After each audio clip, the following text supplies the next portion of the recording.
As in igado versus sabay yung hanap mo. Ito na nga, niluluto na. Tapusin mo na lang yung video kung gusto mo. Tak, tak, tak, sa Oy, ang tagal namang matapos maglagay ng betchin nito. Hi everyone! Hello mga kadipungal! Shout out daw sa inyo, sabi nitong mga carnivorous. So, syempre, bago tayo magluto, kailangan muna nating bumili ng mga sangkap malamang na kimamahal. Diyos ko, gagastos ka ng higit 1,000 sa sangkap, tapos kikitain ng vlog mo, $10. Nanggigigil ako kay Lolo Mets na to eh. But it's okay. Ang mahalaga masaya kayo.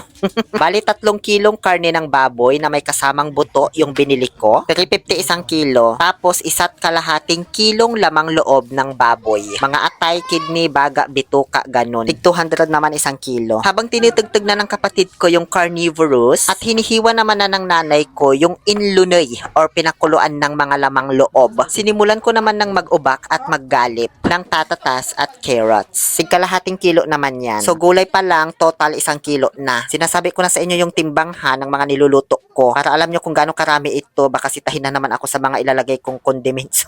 Katulad nung nagluto ako ng Shanghai, ang dami ko daw nilagay na asin. 200 pieces Shanghai yung ginawa ko, mahigit nun.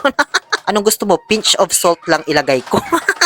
Iba din naman kasi yung ibang mga cooking vlogger na makagawa lang ng 10 pirasong Shanghai, okay na. Para maipakita lang yung proseso sa inyo. Isa part ko naman, nagluluto ako kasi kailangan ng pamilya namin. Minsan may okasyon, ganon. Katulad ngayon, ipapakain ko to sa buong Castro family. Handa namin nung New Year to, kaya madamihan talaga. Matapos mahiwa at mahugasan yung 3 kilong carnivorous, imamarinate muna natin sa pineapple juice. Pwede ring extra juice kung gusto mo. Charot. Pamintita, asin, kupong, sing-sing, toyo. Sabi ng lolo, may toyo ang utak ko. Okay na yan. Ibabad lang for 30 seconds. Wala na kasi akong time para magbabad pa kasi ang dami pa naming lulutuin. Kagabi pa nga dapat binabad yan or kaninang umaga. Kaso di na naasikaso kasi gumawa kami ng bibingka kagabi na i-upload ko pa soon. Inuna ko lang tong tapusin kasi marami na daw nauumay dun sa mga luto kong kakanin ba. Nanonood lang naman sila, di naman nila natitikman. Ba't kaya sila nauumay, no? Haters gonna hate talaga, ano? Kaya yung mga punong-puno ng hatred dyan sa katawan, naway mahimasmasan na kayo ngayong 2025 nang mawala na yan. Nang sa gayon, sana'y pag-ibig na lang ang isipin ng bawat isa sa mundo. So, matapos kong mailabas lahat ng mga sangkap at mga utensils, kung saan patakbo-takbo ako, kasi hinahabol ko yung rolling ng camera. Ayaw ko kasi masyadong mahaba yung nasushoot na video kasi ang hirap mag-edit. Wala na ba akong nakalimutan dyan? Ngayon, simulan na natin agad-agad ang pagluluto. Lagyan ng mantika ang kawali. Konti lang, yung pagigisahan lang. Pero sinadya kong damihan para mag-react yung nanay ko. O, diba? Bigla siyang lumapit.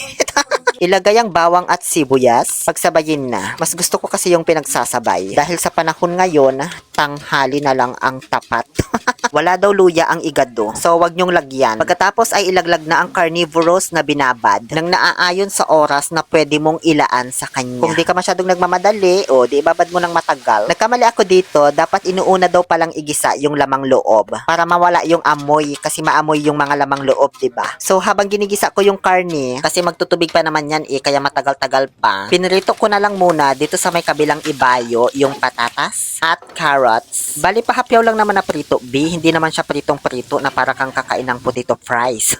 Naisipan ko lang tong isabay kasi ang purpose ko naman talaga, kaya ako nagpunta dito sa kabilang ibayo ng lutuan, ay dahil igigisa ko itong mga lamang loob. Kasi nga hindi ko na igisa kanina, diba? Ginisa ko lang yung maigi sa mantika, yung halos maprito na siya, ganun. Yung dumidikit-dikit na sa kawali ba. Pagkatapos kong maigisa sa kabilang ibayo yung mga lamang labas, inilaglag ko na rin agad doon sa ginigisa nating karne. Habang ginigisa, sinimulan ko ng timplahan. Dahon ni Dennis Laurel. Tomato paste. Kung ayaw mo nang masyadong matingkad yung kulay, kontihan mo lang. Katulad ng mga igado sa bansal, di ba medyo maputla yun. Basta isabay mo lang sa paggisa yung tomato paste. Kasi ginigisa talaga yan. Lagyan ulit ng toyo. Pati pamentita. Ilaglag na rin yung mga hiniwa-hiwang bell pepper. Na pagkamahal-mahal ngayon, Diyos ko, 21 piraso bili ko dyan. Tapos ang liliit pa. Gisahin lang yan maigi. Tapos, lagyan ng, nalaglag pa yung sandok. Hindi ko na to huhugasan, bahala na. lagyan ng brown sugar. Medyo malambot na yung karne, kaya inilagay ko na yung patatas. Para maluto na siya at medyo lumapot-lapot na. Wag mo na yung carrots ha, kasi pangit yun pag na-overcook. Ibuhos na lahat ng natirang pineapple juice kanina. Lagyan ng suka, konti lang. Isang sandok lang ba? Tapos takpan, wag na lang pala. Maliit lang kasi yung takip natin. Didikit-dikit pa yung sauce. Ngayon, lagyan na ng liver spread. Ang mahal nito sa Saudi, sa mga Pinoy store. Pero dito, 60 pesos yata yan. Ang laki na. Kung sa tingin mo ay natutuyuan na siya, tapos hindi pa ganun kalambot yung karne, lagyan mo ng konting tubig para paglutuan niya. Masarap din kasi sa igado kung may konting sabaw. Yung may sarsa kang mailalagay sa kanin, hindi yung tuyong-tuyo. Ilagay na ang carrots. Malapit na to be, mga 64 na lang na ingredients yung ilalagay natin.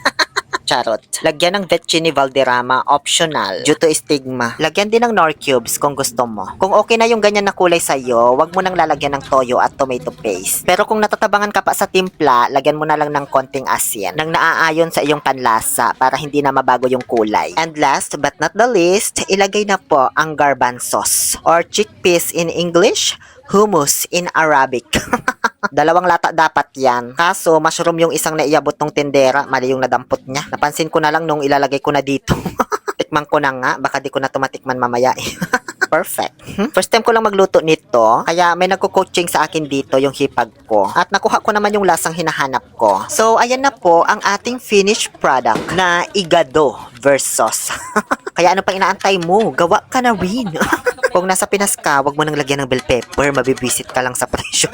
Ipasok ko na sa loob, baka maalikabukan pa dito. Hindi na ako nakapag-video habang kumakain ako nito kasi nga, mismong besperas ng bagong taon nung niluto namin ito. Kaya busy-busy ang akla. At dahil sa wala naman akong videographer, pagpasok ko sa loob, binitawan ko saglit yung igado tapos pinesto ko papaharap sa kusina yung camera. Kaya ayan, pagdampot ko, umatras ako ulit tapos umabante. Ayun, nagtaka tuloy yung nanay ko kung ano yung pinagagawa ko ba. Yun lamang po. Muli, ito po ang inyong Happy Pill Oliver Castro na nagsasabing, No to toxicity. Let's make people happy.